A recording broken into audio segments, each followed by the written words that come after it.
Hi there, friend. My name is John Werner. I used to be a part of the largest cult in the United States. After studying the Bible, Christian history, and ministry, I set my sights on confronting the problematic nature of white evangelicalism in the United States. In 2019, I published my first book as a first step in addressing the subtle issues of this complex system. This podcast will continue that work under the same title.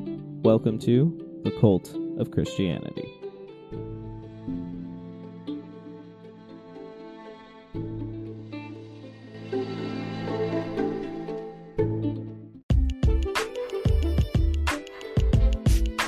Content warning. While the cult of Christianity often deals with tough subjects regarding religious trauma and other triggering topics, some episodes may be more explicit than others. This episode contains content that may be distressing to some listeners. This may include multiple mentions of self-harm, suicide, sexual abuse, or other intense concepts. Please only listen if you are in the headspace to do so. Take care of yourself.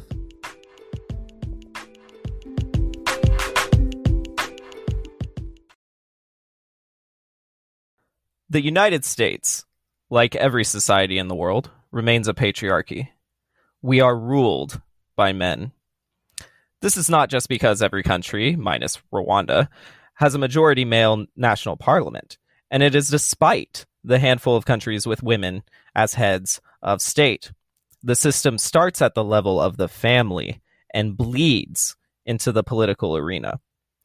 The gender of top political leaders is not the most comprehensive indicator of patriarchy, but it does highlight one obvious pattern. The higher you look, the more male it gets. Additionally, if our country changed to having a secure female-dominated authority structure for an extended period of time, that would not automatically end the patriarchal system of the U.S. This is perhaps the most misunderstood and frustrating element of patriarchal systems. While diversity or attempts at a gender-inclusive type environment that does naturally breed positive reforms, but it does not eradicate a safeguarded hierarchy that was simultaneously intentionally and incidentally designed to preserve the power of men. While I can certainly comment on different elements of this structure, I think it is wise in any discussion to primarily listen to those who experience the negative effects of a system first. That is why I decided to invite three of my female friends to join me. So, welcome to the podcast, Amelia. Hello. As well as my friend Cierra. Hey. And my friend Lilly, who y'all have met before. Hi. We have assembled the Avengers of Women, and we are ready to get to business. So, first question. It seems that when you think about patriarchy in America, the first thing that comes to mind is probably the political arena. So, there's thousands of examples from reproductive rights to election results and just overt sexist rhetoric that testify to this patriarchal system. So anyone can answer this. I just want to put it out there for the group. Have any of y'all experienced sexism in any political conversations? I actually really struggle to think of an example of this in my life. I have like a ton in other areas, but yeah, Amelia or Lily, do either of you have something that really stands out? Personally, it's harder for me to think of conversations that involve politics that do not involve gender or sexism. It seems to be a default that I am a woman, so therefore it will have to involve gender and sexism. So I'm trying to find conversations that don't. I'm not sure if there's any that stick out in my mind because it's been so normalized. Yeah, I would agree with that. I mean, I feel like, okay, so as an introduction to me, I'm a transgender woman. I feel like pretty much a lot of conversations I have in that context are just political from the get-go, because it's like my gender is sort of politicized. So it's like even just a lot of very mundane conversations kind of take on a political edge where like a lot of, I think, people's sexist assumptions sort of come out. I don't know, everywhere from like seeing people's views of gender being expressed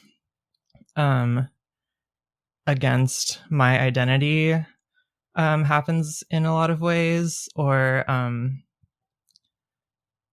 kind of assumptions about how women act, like, because I'm gender nonconforming in more ways than just being trans. And I think that I experience a lot of people's assumptions about women, even when they're not being used sort of at me in like a shut up, you're a woman, you don't know about this way. I think there's a lot more subtle and insidious ways that this happens. That's kind of just what I think of when you ask me that question, because of how politicized I tend to be from the get-go in conversations. I think that's such a valuable way of framing it, because again, when I talk about politics, I kind of have the privilege of just talking about any subject without much fear of repercussion, no matter what side of an issue I might fall on. But to have my one of the very core elements of my identity to be up for debate is clearly a hard thing to wrestle through for anyone, and I actually am just kind of being awakened to my privilege in this area, because I while there might be some anti-men rhetoric here or there on some online forums, that doesn't mean like in the actual legal system people are really debating things that solely have to do with my gender. That's got to be very tough. I'm sorry that it is framed like that, and not just as a simple instances of anything happening.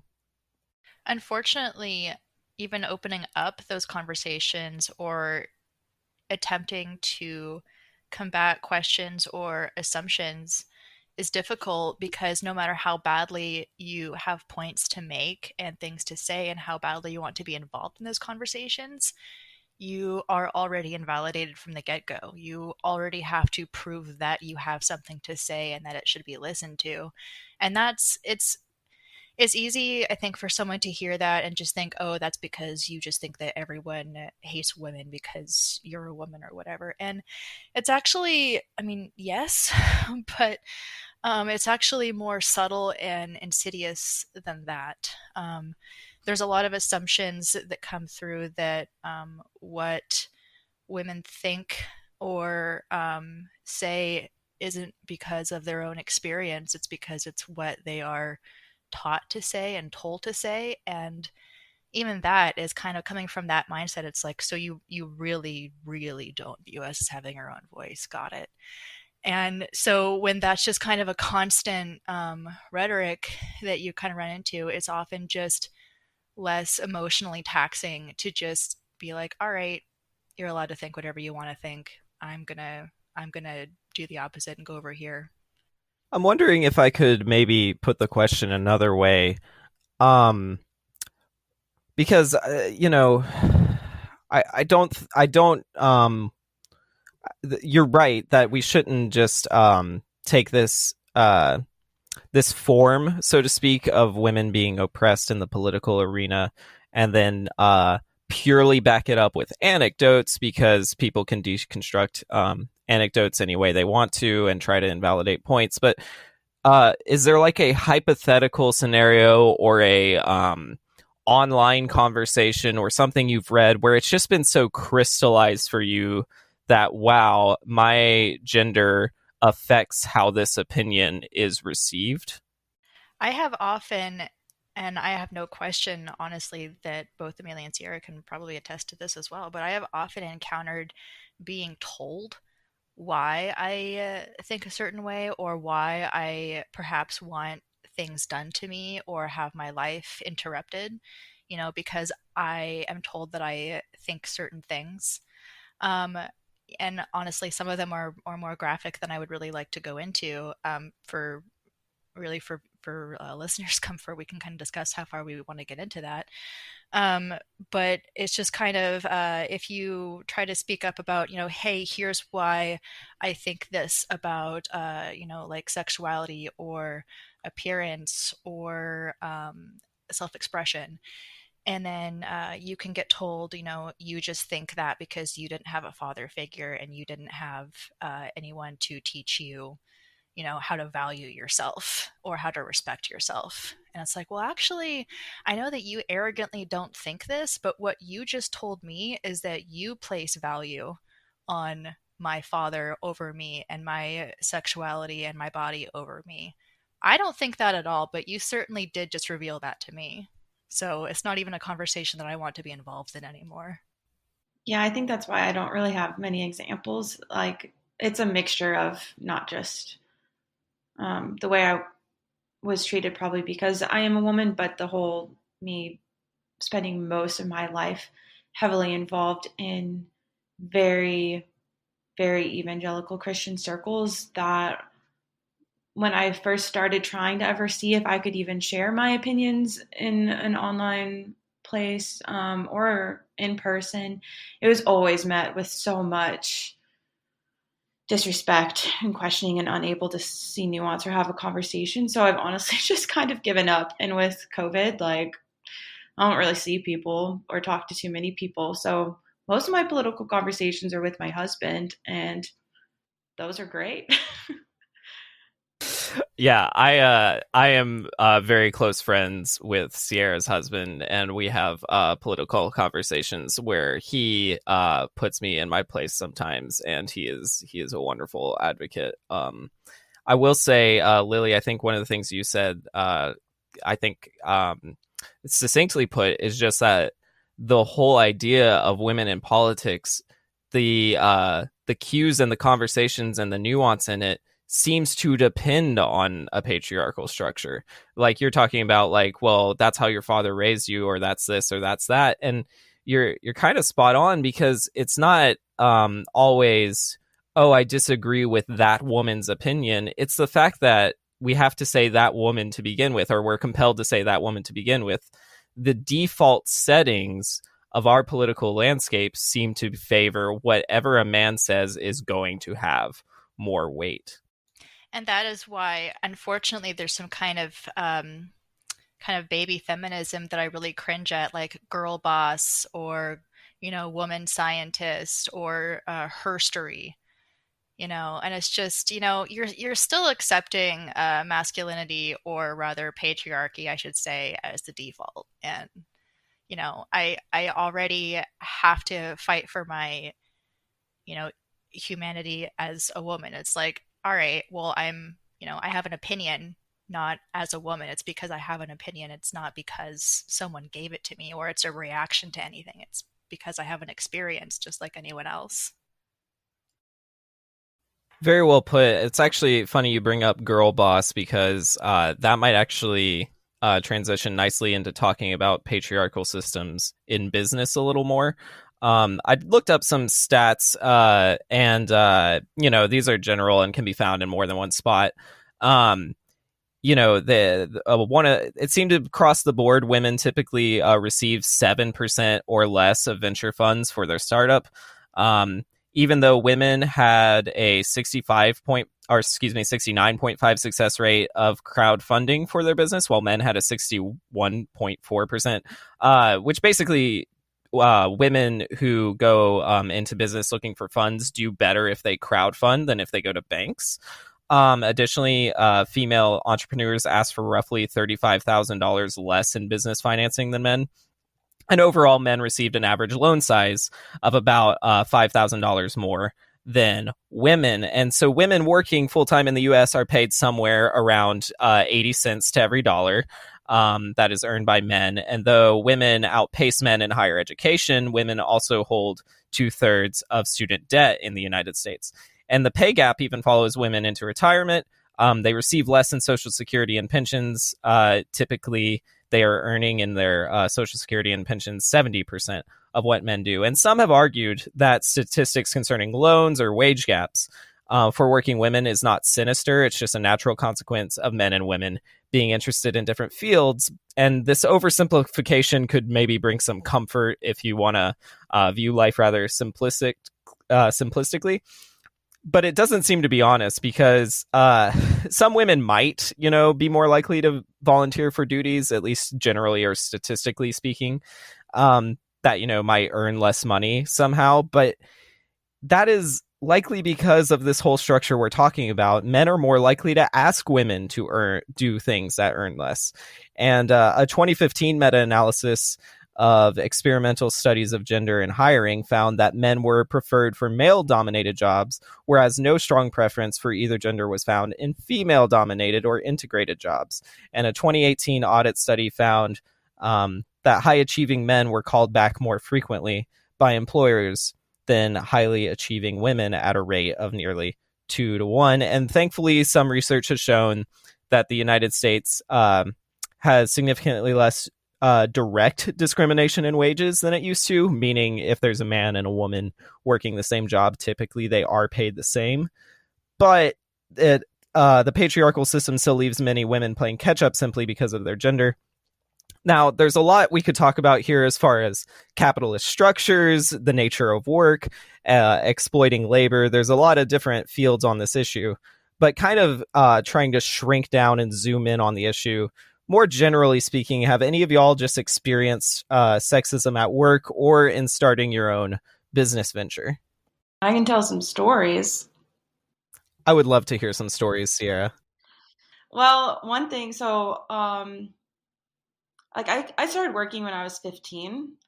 And then when I started college, at 17, got my first job that was more professional. I've always been in media and communications. And so for basically the past 10 years, all my jobs have been more in that professional arena. But at the same time, all of those jobs have been for either Christian universities and colleges, for Christian parachurch organizations. Everything has been related to evangelical Christianity. So it's very interesting flavor. And one thing, if I were to say the overarching issue that I've seen throughout my time in that community, is that most men decide that they're not just your boss.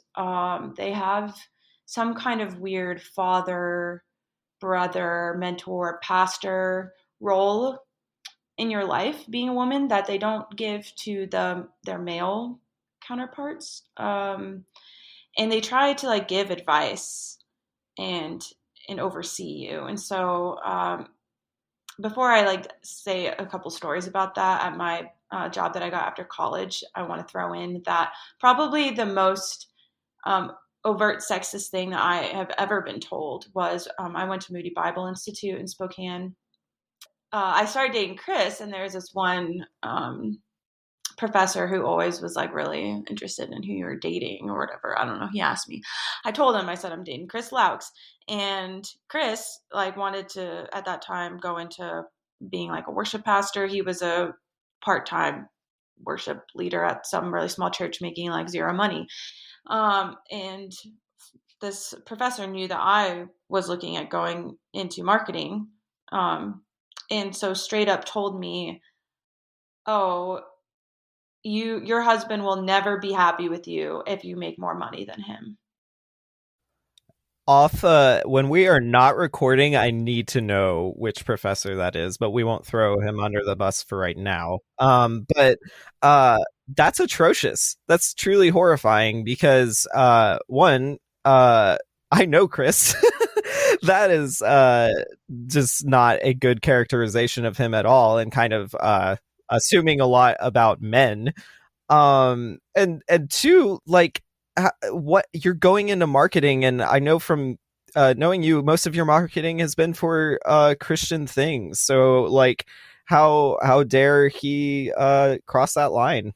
Yeah, it was interesting. So then when I graduated, I got a job with publishing, but specifically for a Bible app that they had, and I'm no longer there.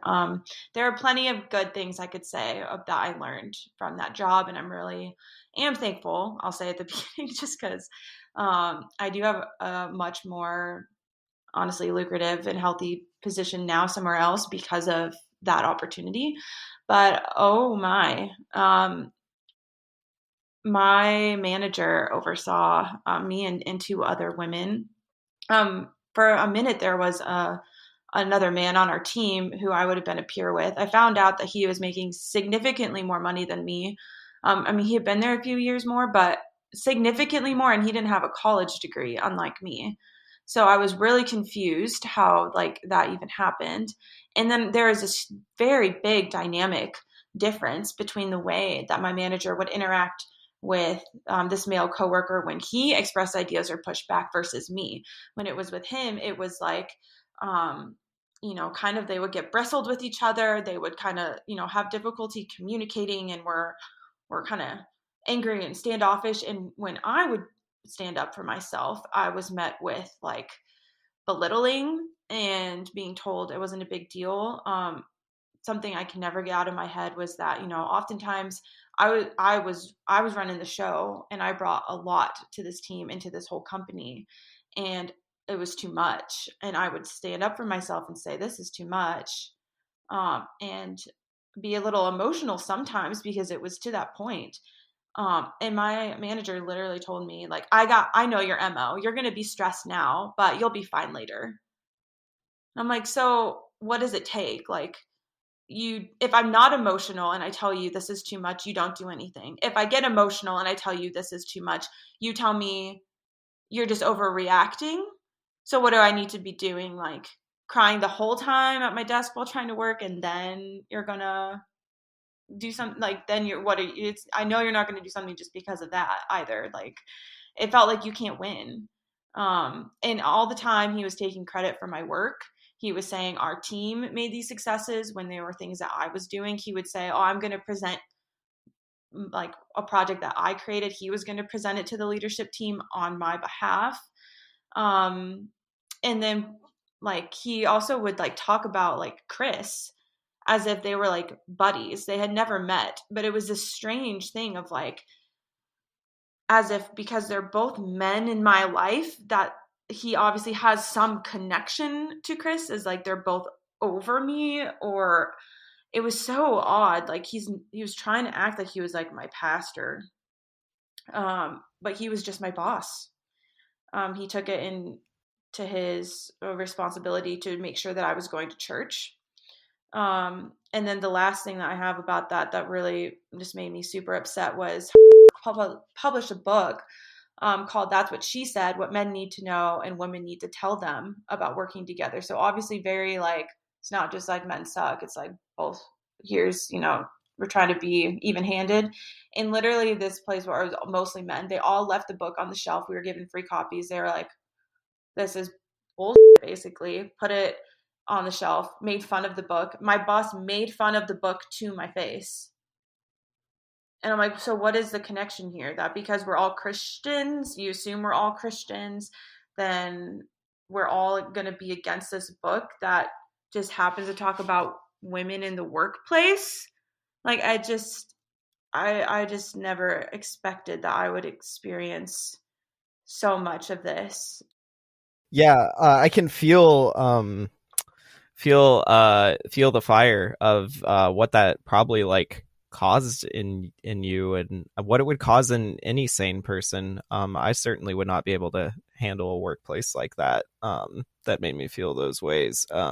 Pretty overtly too, not even that subtle. Can I just say it's literally illegal for your boss to tell you to go to church, first of all? I have just like a few quick little kind of like token stories that just kind of echo that disgusting experience. I mean, a few of them happened actually at the same job, and none of them were even jobs I cared about. A lot of them were retail jobs, and thankfully I don't work with the public anymore, and that's really kind of what saves me from it. I remember having a department manager when I was, I don't know, 19 or 20. He happened to know that I identified as a Christian. And I remember him sending me a long email telling me how he could tell, based on whatever problems he had with my closing the previous night, that I was not a good Christian. And he gave me scripture reference, like scriptures to reference. And, they were kind of what I'm sure you could expect as far as, doing your work diligently and as to the Lord and, et cetera, et cetera.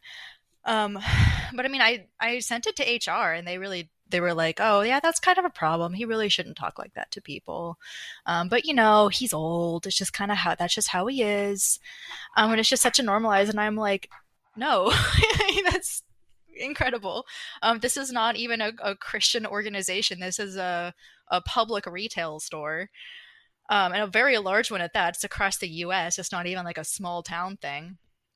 It was Lowe's, by the way, and it's you know, it's so wide no one cares, I'm sure. You know, and then working in another department in that store, in the paint department, it was pretty common to hand out, you know, we would hand out paint sticks to the store or whatever, and it was pretty common to get comments back like, "Oh, thanks, this is what I'm gonna use to slap your ass later." And you know, or I would ask someone, you know, oh hey sir, how are you doing, can I help you find anything? And he'd be like, no, I just come here to scope out all the pretty girls.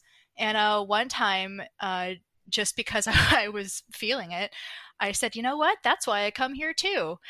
And this man like lost his mind at me. He was like, no, that is not what you're supposed to do. You're supposed to look at the boys, only the boys, never the girls. And this was like a boomer customer at my store, and I'm just like, okay, have a good day, you know, like I'll just go like shoot myself in the face.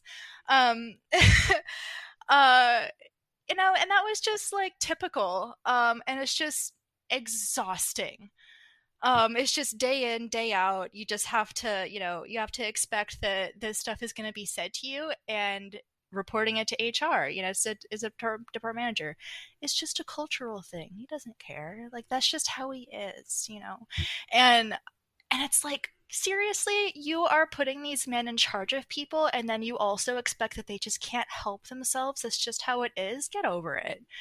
Stop, you know. And then, you know, the same exact department manager would talk to customers. I happened to work in the window treatment section, so we would, you know, like help design window treatments, blinds, curtains, blah blah. And there would be things like a wife would bring up the cost or be concerned about the cost of an installation or any materials or something. And you know, my department manager would say, "Oh no, honey, that's for your husband to worry about. You just pick out what color you like." And my jaw would drop, and I was shocked that no one was saying anything. These customers weren't saying, "Excuse me, I'm leaving your store now." It was just like, "Oh yeah, you know," and you know, unfortunately, these women probably this is just another thing that they dealt with, you know, day in and day out too. Um, but and this was a regular thing that he would do and tell me like, oh, you know, the men are going to be concerned with how much it costs because obviously they're the ones paying for it, right? So the women, you know, definitely talk to them about what materials and what colors they like because of course that's all that women can contain in their pretty little brains. And Men are always so surprised at how well I know my way around a department store, or not a department store. I'm sorry, like a hardware store, because I worked in one for so long. I know where everything is. You know, not everything, but it's just like people just kind of pity me or kind of like talk down to you, like, "Oh, isn't it so sweet that you're here?" And it's like, man, you know, fix your own toilet. You know, I don't know. It's just, yeah, it's just a cultural thing that just kind of goes along with being a woman, and unfortunately plays a very real into part, a very real place in job searching. You know, I tried on purpose to try to work, you know, before COVID, to try to work at a place that you'd have to have a badge to get into the building because I was so tired of dealing with disgusting things all the time being said to me. And I remember working for Verizon in one of their retail stores, and I would have the same things happen to me. I remember having one specific coworker. I worked at 3 different Verizon stores, and I had one coworker who was literally like my age, start insisting on calling me little lady in front of customers. Like he and I would both be doing a sale at a desk next to each other, and we'd be working our customers, pitching our sales, and he start referring to me as little lady, and obviously undermining my professionalism and my job. And you know, I had it, and I started calling him little man during the exact same sale. And, anytime he would call me little man or little lady, I was like, no problem, little man, here it is over here. Obviously, he did not like that because that's not normal for him. So, after we had finished our sales and the customers left, I asked him to come into the back room with me, and I asked if he would like me to grab our store manager or if he felt comfortable talking to me alone. And he's like, I feel comfortable talking to you. Like, what do you mean? I don't need anybody. And I was like, all right, that's great. You need to listen to me very closely. We are both equal employees here. You will not refer to me with demeaning terms. We're going to refer to each other as equal respect and do our jobs. That will not happen again. Do you understand? And it's exhausting and scary to put yourself in that situation because I wasn't working in a good part of the city. I was living by myself and I was 22 and I'm 5'4", and I'm a pretty small person. And it sucks that it's so infuriating that you get pushed into these corners of then, and then unfortunately you bite back and then you're called all these other names, because this must just be like a feminist trope that you're falling into, right? It's like you're gaslit into a certain personality. That sounds like gaslighting, exactly the way you're describing it. Before I move on from this, I did want to ask Amelia if there was, it doesn't have to be necessarily a specific story, but any way you relate to some of what's been said so far. Definitely. I do work in a public-facing retail environment, and it's interesting because I've been at this job for long enough now that, I went from, having a degree of conditional male privilege to, watching as gradually, customers feel, more comfortable commenting on my appearance, more comfortable touching my body, more comfortable, making advances, asking for my number, all this stuff that, doesn't happen to people who are read as men. And, over the course of transitioning and being read as a woman, the majority of the time, getting to watch, progressively more and more misogyny happening to me over the course of time, and realizing that, this person is treating me differently because differently than how I would expect, even maybe because of my gender. And I've experienced all the sort of retail microaggressions you'd probably expect, the stuff I listed, I guess. And a lot of times, like, customers will ask you a question, not like your answer, go find a male coworker to ask the same question to. That happens all the time.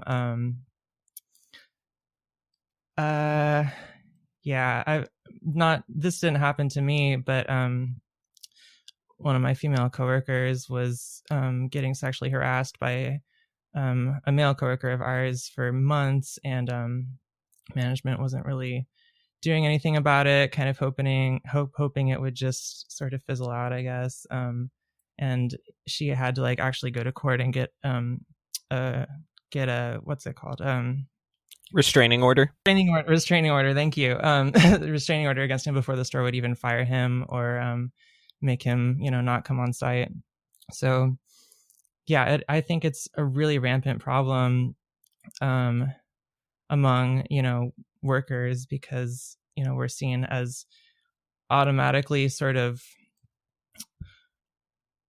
more vulnerable, less independent, because, people understand that we're sort of stuck there doing service industry labor. But especially as women, the amount of entitlement that both men in your workplace and members of the public feel towards your body and towards getting to sort of voyeuristically consume it is it's really something. I should say at this time that when my coworker was getting sexually harassed on the regular, the store manager was a woman who was sort of ignoring these complaints and hoping they would go away. And I think that's kind of illustrative of, to bring it back, the problems with sort of girl boss culture. And I was also thinking about that when you mentioned the student debt disparity, because just I think a lot of these ideals of inclusion and the glass ceiling and, you know, having more women in power, more representation, a lot of these ultimately end up with us sort of just partaking in more and more oppression as it goes, and having to become collaborators like my boss at the store, or having to be you know, kept neatly in place by mechanisms like debt that, you know, keep you sort of working within the system, keep you a part of the very system that's oppressing you. So yeah. I mean, you put it so well. It's this idea that we're not just concerned with some anecdotes about men being bad. We're concerned that the solutions are not as simple as we want them to be. It's not a matter of just getting a woman in there and that'll fix everything. And that, more than anything, points to it being a systemic issue and not an instance issue or a thing that's becoming more common issue. It's like, no, there's something by design that is oppressing women. And can I just say thank you, all three of you, for being so vulnerable. I'm kind of blown away. I don't know what my expectations were, but I think this is probably part of my own issues with how I relate to the patriarchy. Is they're worse than I was imagining. And that's kind of heartbreaking because all three of you have, well, Cierra and Amelia met once upon a time, but y'all have not spent a ton of time together. You're from different parts of the country, and you're still experiencing similar things. And it's truly breaking my heart. I was getting a little emotional over here, and man, I'm just so sorry that this has happened, for what it's worth. And the impact of this patriarchy is clearly, I mean, I'm feeling how it happens on an individual level, because how could that not have affected, you know, y'all's childhood development or even in adult life? It's got to affect your self-image, your self-esteem, and your views on gender roles. And maybe when it comes to the family, you know, patriarchal structures put this unnecessary pressure and expectation on, you know, men to control their unit. And then the man's responsible for any failures, and you know, but then additionally the women still get blamed for it somehow, and this hurts both young boys and young girls and how they perceive their future familial relations. And wives, mothers, and daughters are clearly suffering the most under the system because their freedom is so limited. And then when you zoom out even further and look at the societal level, the patriarchal hierarchy has a negative impact on political policy. You know, what figures, whether they're celebrities, political, or what have you, whether they're revered or demonized. We can see men act a certain way and be revered, and women act a certain way and be called anathema. And then there's stereotypes concerning the labor force, and all of this fundamentally regresses our collective intelligence and health, and is the furthest thing from progress towards equality and unity. And feel free to skip this question if you don't want to answer it, but I don't know, is there like a way you could characterize the greatest impact, whether it's like personal or how you view families or society, that you've seen in your lifetime from patriarchy? And maybe it's not personal, but just a general theme you've seen. I have something, and it kind of ties in pretty well with a few things you said, John. You just mentioned health, and Amelia, the way you brought up like the woman manager. I feel like personally in society, the biggest thing I've seen and has affected my life is women doctors and women's health, and the vast disparity in that realm between men and women. As I've gotten older, I've just been so overwhelmed as I learn more and more about how unresearched women's health is, for starters. Like, that we still have issues with endometriosis and PCOS and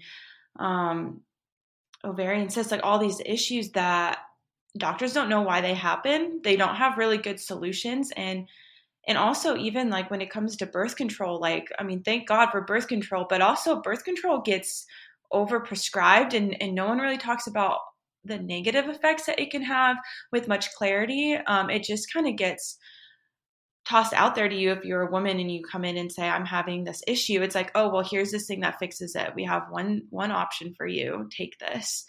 And if you're not on it, that also gives you really interesting responses. But again, all this is often from women doctors. And so in my own life, how that's played out is, one, I was prescribed birth control before I was even being sexually active, and not really educated about what I was taking. But then there was also a time in my life where I was dealing with a lot of yeast and bacterial infection because of being overprescribed like antibiotics. And I was trying to see doctors and get it fixed because it lasted for like 7 months.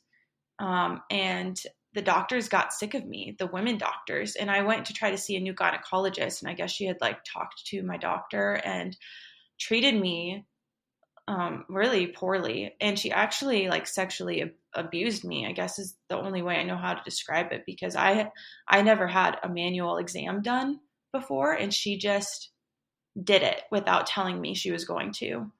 Well, I was like already there, like on the table, like crying. I'm so overwhelmed. So, tired of being in pain, so tired of not being taken seriously, of not being educated and being talked down to by all of these women doctors that I thought would have my back. And then to be like, to have that situation, to have my privacy invaded so severely in a doctor's office was awful. And so there's been some other health issues that I've walked through recently, and I've just continued to learn more about how even women's bodies, we often struggle with issues regarding like going to the bathroom correctly and learning how to use our pelvic floor muscles. And you can go into a doctor's office and tell them that, you're having issues with constipation and these really, really personal issues, and they will just literally tell you to drink more water. And then you learn that so many women have issues with their pelvic floor, and no one is talking about it, and no one is educating us of what our body does, and we just are just put down. It makes me really sad to know that that's still where we're at as a society, in that women doctors, many of them, are partaking in that structure and continue to just look at their patients through the same eyes as all their men counterparts. I'm really happy that I muted so that I don't interrupt you. I'm so enthusiastic about this story. I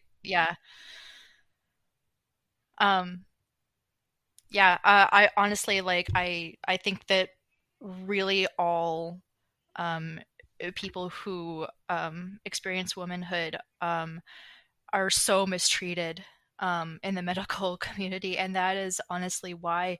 I mean, there is so much information about my body that I am still learning now, and I try to advocate for health and wellness knowledge, because I didn't get any. Truly, it's. I mean, did y'all know that it's systematic for teaching hospitals to perform pelvic exams on patients in operating rooms, whether or not that is relevant to the operation or surgery that is happening, because it's a teaching hospital and it's practice, and because patients agree to go to teaching hospitals and they sign a waiver, they agree to be practiced on, but they do not have to consent to that. That's horrifying. Yeah, and then it brings in other disparities, like because they're probably going there, right, because they don't have the money to afford to go to. Oh my God. Yeah.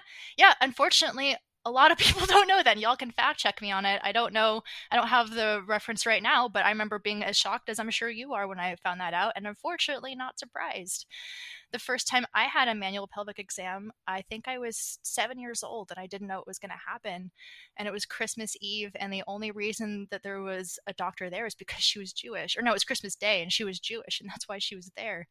And she was blessedly kind, but I didn't know what was going to happen. I just knew that, there were apparently two glands on each side of my vagina that I had never heard about. And one of them was so horribly swollen that my brother had to literally carry me into the ER because I couldn't walk.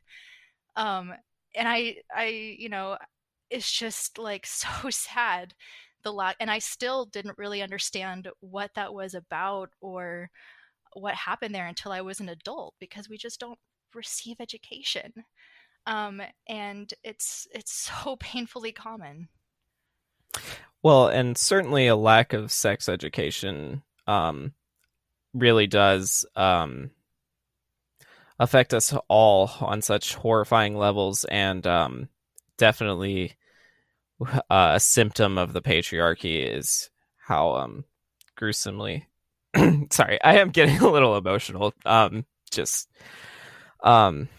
It's very upsetting because if you put any ounce of empathy into it and put yourself in these circumstances that frankly I have not had to deal with, at least at any kind of at least to the measure it seems y'all have, and it's very upsetting to hear about, but it's necessary information to put out there, because we're not going to be able to solve any problems if we're not going to address them to begin with. Are there, Amelia, I want to hear from you. It can still be on the medical thing, or it can be something else. How the patriarchy just greatly has impacted either your life or something you've observed. Well, I did just want to say, while we're on the topic of like sexual education, I think there's a large connection between this and evangelicalism and the sort of attitude that it has, especially towards young women, about sort of keeping them in the dark about their own sexuality and their own bodies, really, which I think is a part of wider sort of culture influence, the cultural influence of Christianity on a lot of aspects of our society, the downplaying of the body, the sort of treating it as, gross or, sinful or dangerous or impure. I think there's a connection between wanting to keep young women in the dark about these things, and to the lack of research on women's, I guess, things specific to women in the medical field. I don't know. I would say Christian teachings on gender roles are probably the biggest impact of patriarchy on my life, because of how they just sort of drove me against the wall and brought about a lot of my dysphoria, a lot of my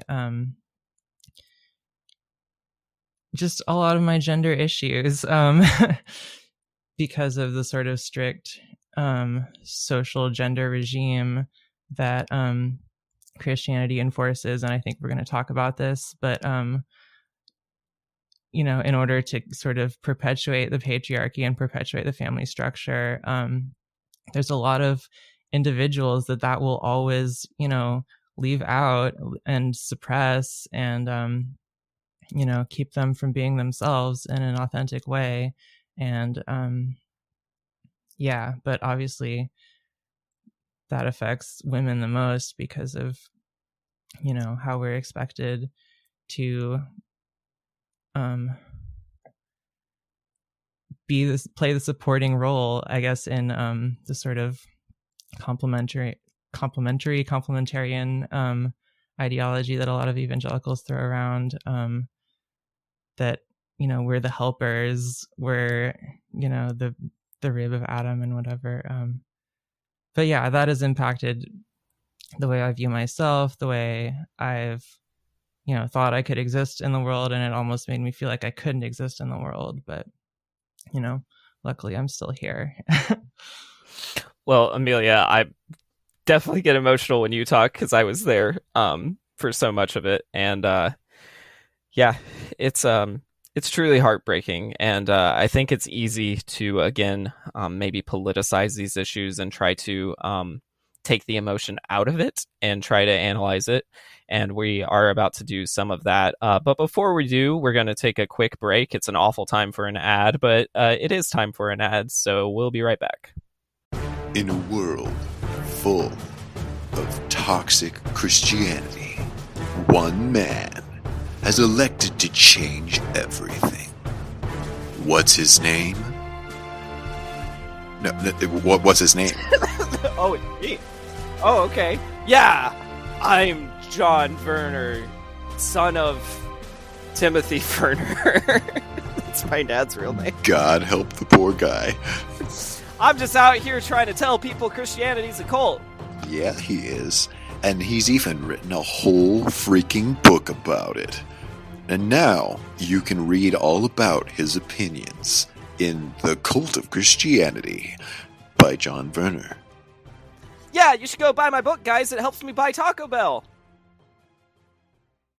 So this next segment, I'm going to address some of the counter arguments that I have heard throughout my life to criticisms of the patriarchy. Some of these I have wandered through myself as a dude, and some I have even argued in my past. This is mostly, though, actually pretty much entirely a devil's advocate type of exercise. And I want to address these counter arguments because maybe they're floating through the listener's mind, or maybe you don't know how to answer some of these counter arguments when they're presented to you. So the first one, and this is one that came from a Bible professor of mine, and this is again in a general sense, not talking about Christian patriarchy to say, but just talking about patriarchal structures in general.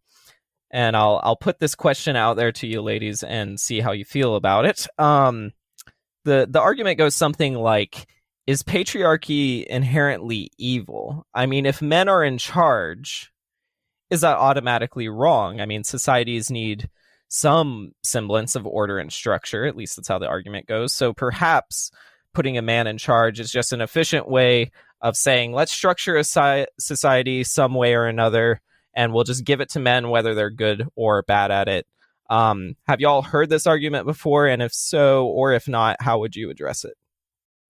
I think the easiest way to deconstruct it, or kind of watch it be deconstructed rather from someone else, is then ask the question, why isn't the default being given to women? What's the problem with that? And then oftentimes you will then hear a continuation of true beliefs of why men think that women cannot mentally handle these concepts or these huge things in life, why they are literally not capable for doing it. So if you ask, well, why is it that the default is a masculine one, then oftentimes, you can kind of hear back well, it's because women are incapable of it. And then that is kind of when you start to see, well, that is where the problem lies. It's because of your view of women. It's funny, John, because when I saw this question, I immediately thought, wow, that's some dualistic Christianese. And then you're like, oh, this is from one of our Christian professors or whatever. Because I feel like the phrase, just a question, is patriarchy inherently evil? Is just such a loaded, undefined question. And I can see straight through the whole thing of well, none of this gets to the point. What is the point of asking any of these questions? What does it mean for something to be inherently evil?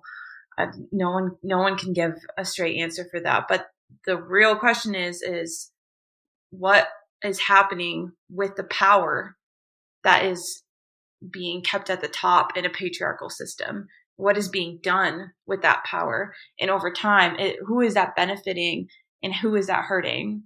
And have we ever seen it actually work favorably for everyone?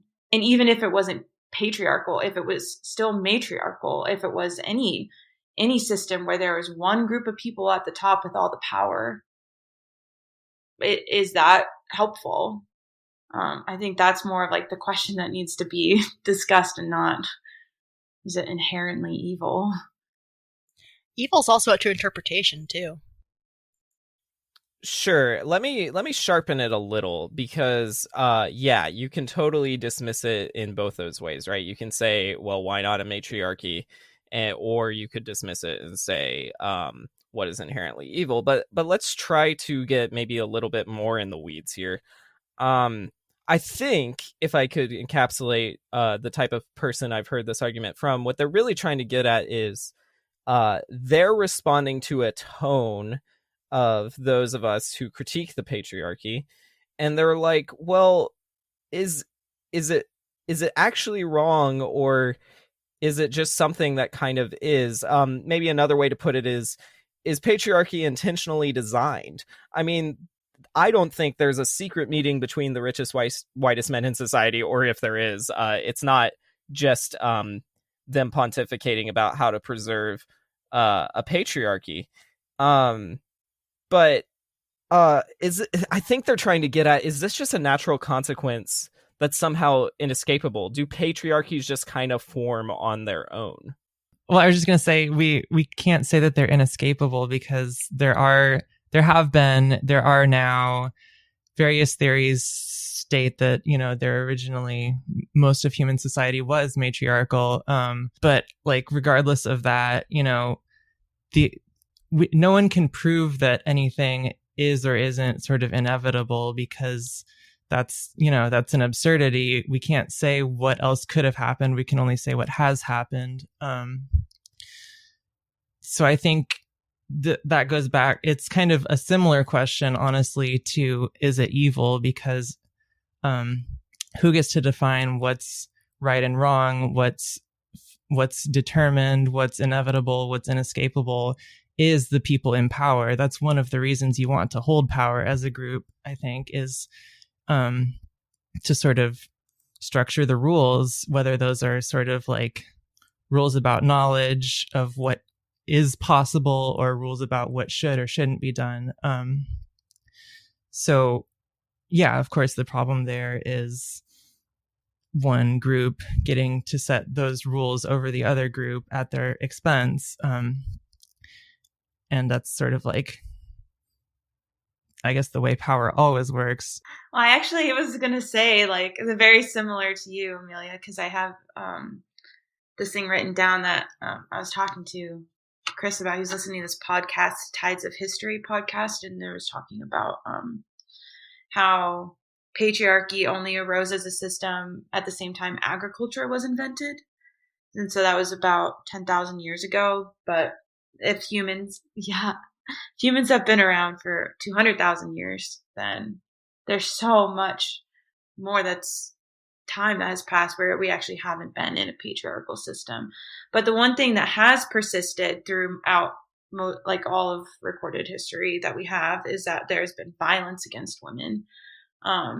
That when they like look at bones and uncover stuff in archaeological digs, they find that the same type of abuse that you would see now on a victim in the hospital is still the same kind of abuse that was happening thousands and thousands of years ago.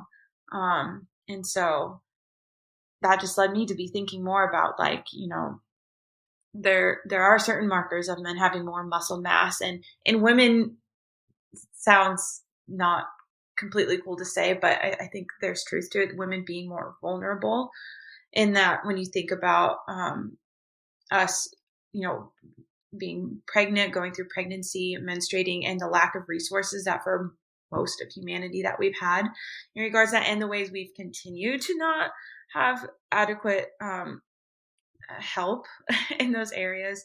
Like we are vulnerable in some ways, and men have been able to, when agriculture, when a system needed to be in place, when manual labor needed to happen, when they could use their physicality to push us down, they did. And that's how the system persisted. But if we could address some of these issues, like making sure women have more access to health resources, making sure women, aren't being paid less at work because of how, we could become pregnant and not be able to be as reliable as a man. Like, if these things were addressed, would patriarchy be inescapable? No, I think that easily these things would continue to shift in the way that we've seen. It just needs to continue to be addressed more and more. The question of is patriarchy inherently evil? Unfortunately, that kind of in itself is another way of saying, in a childish term, I took your ball, now take it back. Because patriarchy actually trickled down from an economic thing that happened with agriculture, just like Cierra was talking about. The patriarchy stemmed from women not having the ability and access to both A, have bank accounts in their own name, B, the ability to own any land or home in their own name, which is also impossible without a bank account in your own name.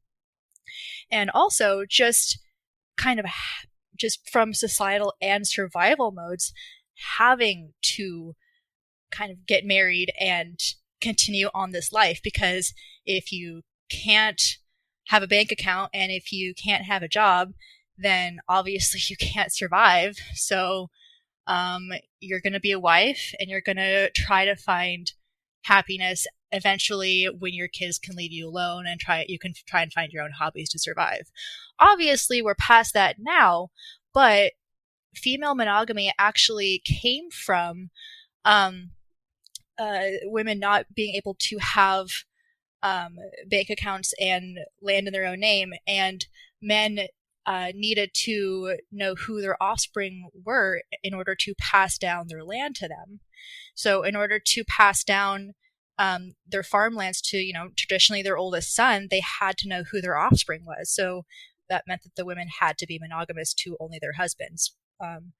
And that kind of falls into, they also had to approve their purchases that they made. I wonder if I can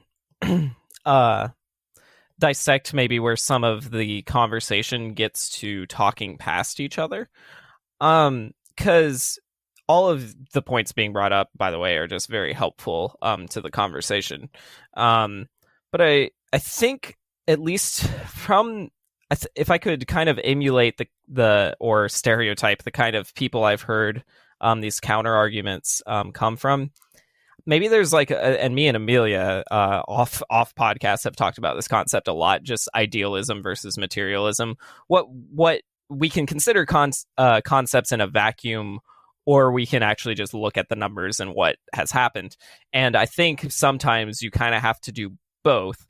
And I think one of the problems with people who are antsy about talking about the patriarchy and potentially dismantling it is they're going, well, what I understand that there's bad things in history about the patriarchy, but in an ideal world, ... And of course, we're not in an ideal world, so that's not the greatest way to lead a conversation.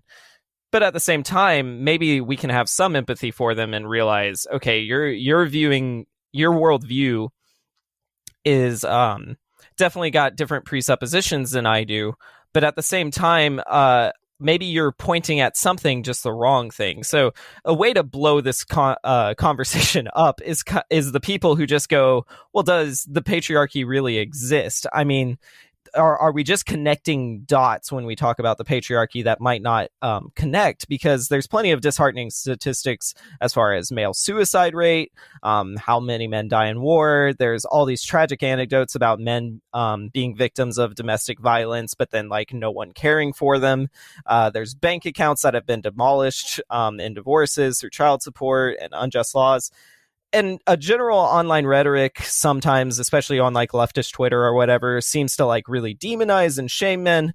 And so men's right activists, a group that I'm not particularly fond of, they connect all those dots and say, well, actually, not only is there no patriarchy, but men are the ones being oppressed. And I am not the only one who considers these people ignorant and pariah. But what is wrong with them connecting those dots and claiming the U.S. has a matriarchy? And are the waters as muddy as they seem to make them? Well, it's the problem is that they are pointing to these problems and they're not seeing that they are the ones that created the rules. We would love to help eradicate these problems. Please help us by taking away toxic masculinity.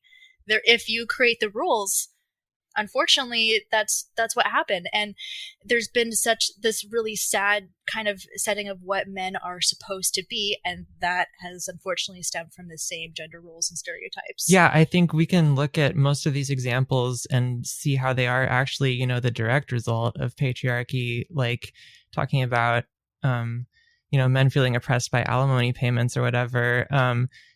It's the whole patriarchal institution of marriage that assumes that the woman is going to be, have her hands full raising his kids and doing his dishes and washing his laundry. So she couldn't possibly have time to go out and be making her own money. So, those laws come from a point of trying to solve an inherently patriarchal problem. And, the inability to see past that, I think, is where men start to feel like they're the ones being oppressed. Or, talking about suicide rates and, having their problems shoved aside and all of this. Obviously, the expectation of men to be tough and to fit this, masculine role is very high. I think, especially in the societies that a lot of these young men come from, who, start to feel heard about feminism or whatever. I think a lot of times they're victims in a lesser way, obviously, but they're victims of the same gender system that they're, trying to support. Yeah, I totally see what you're talking about. And I feel like as well, I guess I'm kind of thinking more about that whole question of like, can you claim the U.S. as a matriarchy? Like along with, with these men saying like, okay, well, this is the way I've been hurt, which we would attribute to patriarchy. There's also ways they say, well, look at the extremism on the other end and point fingers that way. And as I've wrestled with this, and honestly, lots of other areas where there's, minorities bringing up issues and there's finger pointing in our politics. I think about the United States and how dualistic our society is, in part because of evangelicalism. There's just really not much room for nuance. And so something I feel like you see all the time is that the pendulum has been swung over to one side for a really, really long time. And the whole time it's gaining energy and momentum. And finally it gets released and it's going to just swing so far to the other end. Not everyone has that reaction, but it's definitely a just one. It's definitely expected. It shouldn't be a surprise, and it shouldn't be what we point fingers at and say, then that means that, it wasn't over to the left that whole time. And now, just because we see the pendulum on the right side, like it's just the way that people respond, in the way that as we shift through time and our culture makes changes, that the pendulum swings back and forth until maybe hopefully finally on a specific issue, it rests again back in the middle with some equilibrium, hopefully. And I hope that can happen over time. And we can reach that point, like we were talking about at the beginning, where it's not girl boss and it's not having to say, wow, it's so cool she's a woman, and but that, there is equality. But I think that, just holding that idea of the dualism in the swinging of energy really explains why men in this group could see see that big swing, and they can't point at that and then blame feminists. That's illogical. Yeah, I think y'all are, this is why y'all are on this podcast, and I'm not just pontificating by myself. I think you all have communicated very effectively against these arguments. Maybe to just kind of further reiterate, I think it's very, I am of the opinion as well that most problems that men have with either feminism or in general talks of dismantling the patriarchy stems from just this fear of loss of control, which is actually evidence that a patriarchy probably exists and probably does bad things.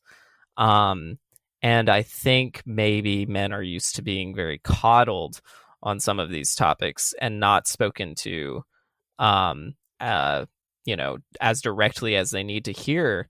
That when you feel conflict in your life, especially as it relates maybe to some like gender structural stuff, you don't get to assume that the world is structured against you just because there's conflict. And that, I think, is one of the ultimate male privileges, is that if there's conflict, you get to be victim whether or not you are one. Meanwhile, on the, people who are non-cisgender men have to actually be victims and not be respected as such. And it's truly tragic. And I wish this argument kind of did take the idealism out and looked at both history and the numbers, because I think that is the most effective way to do it. And the false equivalence of, oh, well, maybe women this at work, but men this with suicide, is just the wrong way to approach it.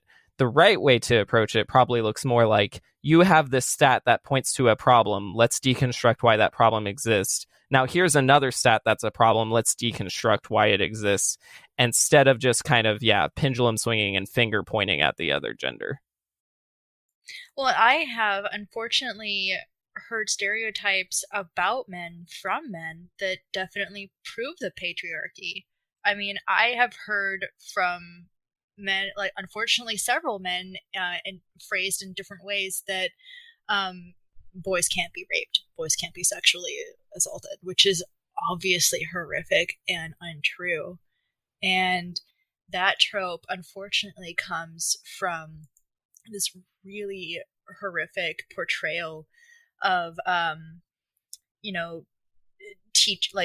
teachers, or Mrs. Robinson, or just kind of viewing boys in this really sad and shameful way of just kind of honestly victim shaming boys and gaslighting them into believing that they are inherently bad and evil because this is definitely what they want. And that breaks my heart, really, more than I can even say. And that trope comes from, or tropes exactly like that come from, patriarchal stances and views of gender and victim blaming. And unfortunately, the stats that show that how men often are victims of suicide and really sad and serious things, it's just kind of like, well, no wonder. They're being gaslit and painted into a corner their entire lives by the same people that unfortunately are telling them that they also have all the control. Well, definitely, I'm pretty convinced patriarchy not only exists, but is doing horrific damage, and on a large scale just in the country. It only gets a little bit more depressing when you start looking into patriarchy in church. Now, all three of us grew up going to Christian churches, And so I'm sure a lot of this will overlap with our experiential knowledge as well as our intellectual knowledge. Christians claim that the Bible supports a patriarchal system, at least in the US. And perhaps they're right. Most famous biblical characters we are familiar with were men. And indeed, the origins of humanity, as told in Genesis, establish a male rule of nature and suggests that the man's existence predicates a woman's. And further, God, or at least Jesus, is a male figure. Ironically, Jesus seems to be quite the feminist, relative to the time, of course. More than once, he seemed to speak in spite of patriarchy to women who were viewed as less than, and seemed to blame men for many of the issues in that era.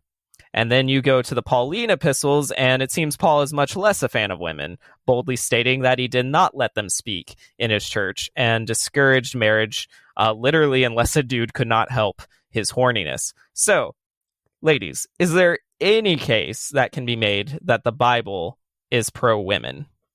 I'm a nope. I remember trying really hard to find feminist icons in the Bible when I was trying really hard to cling on to my Christianity, and I was like, oh my god, Deborah is the VIP, she's the coolest judge ever, look at Tamara doing what she had to do, which that's not what happened. What about Esther, Lily? What about Esther? Oh my god, Esther, she literally saved a whole culture by giving the best blowjob in history. Let's talk about Esther. I'm glad my mic was muted because I just bursted out laughing so loud. Oh my gosh. Literally, like, how was no one talking about that that's what happened? If anyone studies theology and you're like, look at this story, there's interesting thing. Yeah, it's just ridiculous. Yeah, it's, if people are desperate enough, it's you can try to find kind of proof that there are women that are looked up to in the Bible. And honestly, I don't have a problem with Jesus. He actually seemed to be like a pretty like woman cool dude. Honestly, from everything that I've studied and know, I don't really have much to pontificate on that. He was down with prostitutes and taxpayers, as we all know. And I remember asking questions regarding hey, how come it says in the Bible that I can't speak in church and I can't braid my hair? And I was always a really annoying kid because I asked a lot of questions and most of them people really didn't want to answer. And I was kind of given like, oh, well, Paul was writing these letters out of context. You have to look at the context. He was actually addressing these problems where, women were signifying that they were prostitutes, by braiding their hair. So that's why you couldn't braid your hair like at the time. Of course you can braid your hair now. And oh, well, it says that you couldn't speak in church because these women were causing disruptions by standing up and speaking in church, and they were disrupting the sermon. You can't do that. So he was addressing that, which as an adult makes me wonder, like, good for those women. I wonder what they were speaking up about. But of course, everything had context. Yeah, I really love all the excuses that get made in this conversation, like what you're saying, Lily, about like, them trying to say, oh, well, Paul actually meant. My other favorite thing that I've noticed is, obviously there's way more male pronouns being thrown out all over the place for promises, for us being told to do things, commandments, for whatever. It's very male centered. And so, growing up, everyone's like, oh, well, actually, it means all of us. Like when it says he, it means everyone, men and women. And you're like, okay. So then, working for a Bible app, like you would be astounded to find out how many people would write in telling us that we were heretics and sending people to hell because we offered a Bible translation that actually made most of the pronouns gender neutral in that regard to, answer that cultural issue that we always say, right, that's what it means, but people have actually a huge issue when it actually is written dynamically. And so what is the real problem there? What are you holding on to? What ideological point feels so like you have to hold it so close to your chest that you say one thing, but you can't actually let it go in the other? Like, it's the Bible. The Bible is definitely written in a way that disparages women. I mean, just going by people's reactions to like changing general human pronouns, how do you think they would react to changing the pronouns of God? I mean, I think that's very much at the root of, or connected to the root of why this sort of patriarchal interpretation of the Bible. Because, yeah, Christians are very good at interpreting the Bible any way they need to, to address whatever problem comes up, because that's kind of, for Bible-based Christianity, I think that's sort of the big, like, epistemological move you have to make, is how can I gel this with the Bible? So I think a non-patriarchal or a critical a view that's critical of the patriarchy in Scripture is certainly possible from Christians, but I think the reason that hasn't been so dominant in evangelical Christianity is sort of more to the point, maybe, because the male God, the masculine God, if you don't want to call God male, the connection to the Father image is really central, and I think that's not a coincidence. That's actually fascinating you brought up that specific thing, because there are so many books, Christian books by Christian authors, where they try to talk about, how in Aramaic, when Jesus is teaching, like, our Father who art in heaven, in Aramaic, that would be a much more general term. That would just mean parental unit. And a lot of Christian authors will, like, kind of do this verbal jujitsu to try to make the Bible seem pro-women. And that's actually not the same as having a critical understanding of the context that Scripture was written in. It's totally fine to say, maybe Paul had some good points and maybe Paul had some bad points, but that's not what evangelicals do. What they do is say, well, Paul had a God-ordained, inspired, inerrant reason for phrasing it exactly the way he did. And that, more than anything, I feel like really does solidify in Bible-based Christianity the patriarchy and the continuation, or at least the authority they get that their prescribed patriarchy from. Like, I think that's one way of looking at it, right? Like, okay, there's these patriarchal systems. Maybe it was set up in Bible times, maybe it wasn't, but people still use the Bible to justify that, and they're just doing it to be obedient. But I think we can be more critical of evangelicals than that.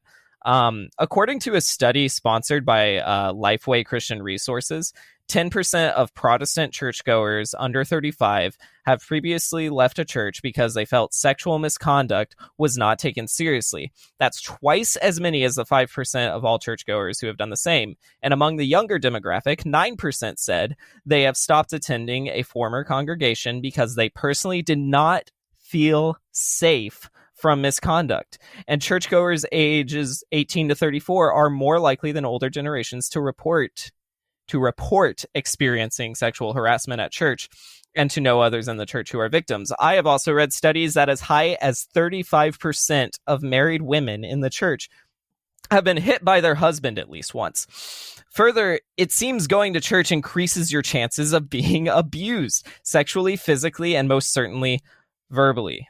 Multiple cases of high-profile pastors and theologians abusing countless women can be found. The patriarchal system conveniently protects men while women suffer. I think, and I'll open this up, but I think Christianity gives men license to act without consequences. Have y'all either experienced that to be true or feel similarly? I mean, I think that it has been changing some. Like, I don't know. I was just thinking, like, it's not that there aren't any consequences. There's starting to be a few. I mean, like, the way some people are responding to Ravi Zacharias, it needs to be worse. It definitely does. And there's, like Jerry Falwell Jr., like, losing his position at Liberty. Like, the issue is that the consequences aren't big enough and they aren't happening soon enough, especially in comparison to the fact that women are often reprimanded well before we've even done anything wrong. For us, all it takes is wearing a short skirt to get called out publicly. Meanwhile, men can abuse their wives and just be told, well, we just need to have some biblical counsel. And that's where it's just absolutely ridiculous, in my opinion. Yeah, I mean, I don't want to speak too explicitly about other people's experiences, but I have seen countless times where there have been women who have been suffering any various form of abuse from their husband, be it physical, emotional, verbal, sometimes even spiritual, honestly. And they have taken those issues up with their pastor or the leadership in their church. And unfortunately, it's really common in a lot of denominations to put the responsibility of that back on the woman, because after all, it is your responsibility to love him and submit to him. So if you are not loving and submitting to him as he does to the Lord, which the Bible instructs you to do, then this is, his reaction to it. You need to kind of love him out of the abuse. You need to give him Christ's grace out of the abuse, because after all, that's what Christ does. And it's so sad.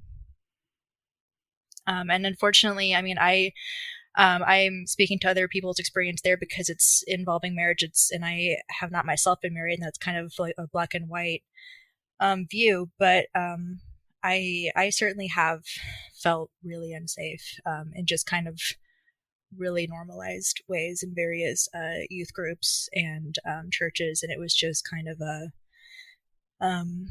it's just kind of what being a girl is about. Your body is just constantly monitored. It's just how it is, unfortunately. If you certainly cannot be wearing a skirt if you're going to be doing any rigorous activity.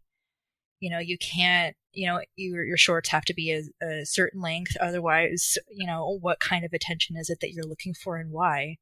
And after all, it really probably is because you don't have a father, do you? So, oh, you poor thing. That's why your shorts are so short. And it's just exhausting. Unfortunately, it's just a day-to-day thing that is just part of the culture. I want to add that growing up the way I did, I'm very glad for the parents I had. Certainly, especially for their age, more pro-women than many of the parents around me, and certainly did their best to teach me how to treat women with respect. And one of the most hurtful facts when I just diagnosed myself is realizing what an influence the church had and how I can directly tie some of my bad behavior towards women to the implicit patterns of how men act in church. And I'm glad to be in the process of unlearning a lot of that. But it contributed to the end of my marriage, and it contributed to isolated incidents of me treating different women very badly, and just viewing them incorrectly. And you brought up Ravi Zacharias and Jerry Falwell. You can, but you can even point to very close to home, not far from where I live, 45 minutes from here. A man went into a masseuse parlor and shot women, killed them, because he had stereotyped them as being the cause of his own problems. And I'm getting very tired of there being a lack of concern for the severity and the deeply ingrained nature of these problems. And I can always apologize for my own actions in the past. I can always apologize for who I am. But I can't take responsibility for all men, unfortunately. I almost wish I could, because something has to be done. And it's very disheartening. And I'm just so sorry that y'all have to experience this in different ways. Well, for whatever it's worth, and I welcome, Cierra and Amelia's kind of input on this too. But whatever it's worth, unfortunately, because of how these different kind of systems problems are set up, white men or white straight presenting men are in a lot of ways the best way to speak to it, because you are who is listened to the most. And if women or people who appear to be women are already dehumanized or not listened to or not taken seriously, then our protests obviously will not also be taken seriously. So it's really, really valuable to see any kind of correction honestly, and just evaluate any kind of problem honestly. And that doesn't need to mean anything personal about you, because obviously it came from somewhere, right? And then, but speaking to that is really the best platform for it to come from. So honestly, it's, the emotional labor that you're doing there is really important. And I know that we genuinely appreciate it. One last comment on patriarchy in church. I have one theory. It's the theory I put in my book, and it's as to why churches are committed to preserving patriarchal power. So if a family unit has one head, that means a cult leader can control an entire family through that one member. And if all the family heads are men, manipulation is even easier, with the sinister benefit that men are more prone to be violent. In other words, if you have a template for how to operate your cults, it's a lot easier to maintain control of an entire family rather than just each individual member of a family, if you continually put forth this idea that the man is the head of the house. And church leaders may not directly order husbands to beat their wives and children into submission, but we know they tolerate it based on statistics. Cults need to control entire households, and a patriarchal family structure simply makes the job easier. And I want y'all to know, in regards to this theory, am I being unfair in stereotyping men as violent or easy to manipulate? Or is the cult of Christianity malice in their preservation of the patriarchy? Is this very intentional? Well, I think I always end up somewhere in the middle on things. Like, it's hard when there are definitely people who use systems to their advantage, very methodically and well thought out. And at the same time, that doesn't mean that everyone is that way either. And so when I was pondering this question, I was thinking about how, for some people that is their drive, and the reason why, having the power is what continues to push them down this route of manipulating and structuring things in a certain way. But I feel like there's also this other item that the church is a slave to, which is just the language that has been attributed to evangelicalism. For instance, I think about how a lot of times people who mean really well in the church, when you talk about complementarianism and egalitarianism, they'll even start to try to describe complementarianism in a way that really sounds like it's egalitarian, because they don't want it to be bad. They don't want it to be evil.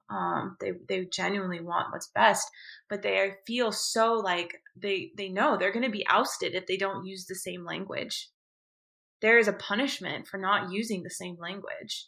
And so despite this language not serving us and being manipulative and making room for abuse and causing so many hosts of problems, if my faith, if my eternal sanctification, if my inclusion, if my everything, my entire world, present and future, rests on using the same language as these other people, I guess I'm going to stick to it. How could I not? And that's definitely where it reaches that line of being a cult. So yeah, I think, does that make sense? Like that there's two things that they're a slave to. And some people are doing it intentionally, and some people are doing it because it feels like it's what is demanded of them. Well, it's certainly true that language has a lot of power in these issues, and cliches and tropes prevail a lot longer than they should often. I also love that you brought up the point that there's consequences if you start deviating from the proper language, or there's whether they're small or severe. In the more severe case, it's the threat of hell. In the more commonplace, it's just an ugly look from your peers, and both of those contribute to sustaining the system. So I think that's very well put. Yeah, that's such a good point too about the sort of positive framing of complementary gender roles, and how, it's not that men are supposed to be dominant. It's that, they're supposed to be service leaders, or, it takes humility to lead your wife and all of this. I think what John points out is a really good example of why that framing is still violent, because, it's grooming men to be in a position to wield violence, because power can't be maintained without violence on some level ultimately. And I think when we look at the question of why, like, are men prone to being more violent, I think anyone in a position of power over others is more prone to being violent, because you get scared of losing the power. And grooming men to be leaders of families like that, even when you put it in a positive light, obviously it's a part of the control mechanism, I think, not just of the church, but of society at large. But the church is such an interesting example of it, because it's made clear, it's made explicit, it's talked about as a good thing. It's not sort of obscured at all. Yeah, it almost makes me wish that I could just, automatically have research on this. But I wonder if the way of continuing the patriarchal structure, but finding these like nuanced, positive ways to talk about it, like you were just describing, Amelia, if that actually ends up making even more room for abuse, because we're just giving more fuel to finding ways to use language to serve those actions, that they can just keep finding ways to make it acceptable, to what is the word I'm looking for, to make it seem righteous, to hide it behind something else. I'm sure that probably is an issue.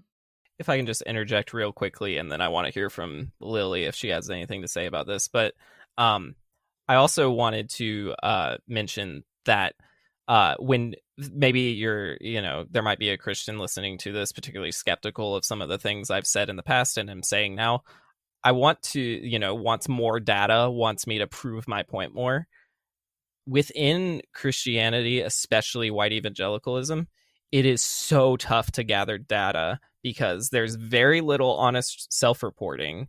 There's very little allowance for outside reporting. There's virtually no accountability on any mass scale. So even gathering data is very hard. And in fact, the way you have to look at some of the data that's collected is that, for example, like a very common thing people say is 50% of pastors are willing to admit that they have porn addictions. That's who are willing to admit it. The proper way to actually look at that data, if you're looking at it with a critical and realistic eye, is that it's probably way higher than 50%. And that's true even when I bring up these studies that say 30% of married women have, experienced abuse from their physical abuse from their husband at least once. Like, that's probably underestimating it. And you can disagree with me on that. But the fact is, we both have to shrug at each other, because one of the problematic things is you can't even gather accurate data to begin with. Yep. Yeah. I assume that you're probably asking me this question specifically because I grew up pretty off the grid. And I don't know. It's a really interesting kind of dichotomy, right? Because in a kind of literal sense, you're hearing prove it to me, which is, all right, that's fine. If you want to see the numbers, that's all right. But on the other hand, then if I can't prove it to you, then what? Is it not happening? Because there could be countless reasons why there's no numbers to it. Christianity, it's so common to see that in rural areas, right? It's, however you want to frame it, whether it's memeified or you happen to also just, live on a farm growing up. Maybe you don't go to church regularly, but it's still a part of your whole life. So how are you supposed to prove your whole life? How are you supposed to prove everything that you've ever known? How are you supposed to prove things that is already just your basis of reality? It's your default. It's normalized. It's not even, it's so often I see Christian women as being anti-feminist or anti, feminist movement, whether you take the word away from it or not, basically just against female individuality, female power, etc., etc. And it's unfortunately it's because it's so insidious. They don't even see a lot of the problems, and it's not because they're stupid. It's because they're so used to it. They're not stupid. I don't think they're stupid. It's just because it's their life. That's the way that they think. It's not that they don't know any better, per se. It's just that, really, they don't know that they can say something. They don't know that there's something to talk about. And then, unfortunately, or fortunately, however you want to look at it, you can kind of see this culture shock of, wait, that wasn't normal? This isn't everyone's experience? I had options, and it's just, it's really frustrating to look back on, because in a lot of ways you kind of feel like you were gaslit into having a hand in your own oppression, because you're taught to love this spirituality and this religion and this community, and it's all that you have, and it's your whole personhood, but it's the same thing that's hurting you, and you don't really know that you should leave it, because it's something that you love very much, like a relationship. But even more so than a relationship, it's also your whole sense of existential eternity and world structure and creation. It's everything. You would have to walk away from how you believe that the world was created. You would have to question whether or not your own existence is okay. And so rather than kind of rock the own boat of your world, I guess, it's just a lot less of a problem personally in a lot of cases to just keep going along with what you know and what's quote unquote safe. Well, I don't think I can tie things together much better than that. I will say that this earth-shattering kind of deconstruction applies to both Christianity as a whole and probably to patriarchy in general. And it's necessary work. And I just want to say I'm so glad that all of y'all were able to make it and contribute to this. This has been great. I don't mean to put anyone on the spot, But if anyone has anything they want to plug or promote, it can be related or very unrelated. We'll start with Amelia. I'm sure she has something to promote, and then go on down the line. I don't have nothing to promote. If you want to listen to my noise music, it's at liia.bandcamp.com. I want to listen to your noise music, so I'll make sure to do that. Thanks for having me on. Thank you, Amelia. I love you so much, and I can't wait to see you in a couple months. Cierra, did you have anything you want to promote or anything? It can be social media or just charities or anything. It doesn't matter. No, I don't have anything. I'm just little old me, but this was really fun, and I'm glad I got to meet you, Lilly, and talk to you again, Amelia. This has been really good. I was just going to say that I'm obsessed with talking to you guys, and I really hope that we can do it more off of recording. This has been a really good interaction. I really appreciate it. Well, I already got an opportunity to plug Sweet Word Switch, and I'm always really happy to, be a part of Dialect. But I really, really want to plug the Trevor Project. It's the leading national organization providing crisis intervention and suicide prevention, especially for queer youth, and especially for queer youth that don't have a home or that don't feel safe in their own home. And there's trevorproject.org/help, or the lifeline is 866-488-7386. I'll go ahead and call an audible here. Anyone who just sends me a message, if you know me, who donates to the Trevor Project within the next week, I'll match funds up to $50. And I just want to say, ladies, thank you so much. It's been a tough episode, but a important episode. And y'all have been absolutely wonderful. And I hope through COVID and hopefully we get all vaxxed up and the trend starts to go downward and we're all able to give each other hugs at some point, because I would absolutely need that after hearing y'all's testimony to this issue, and also your just intelligent analysis of all these complex problems. Thank you for listening, and I'll talk to y'all soon.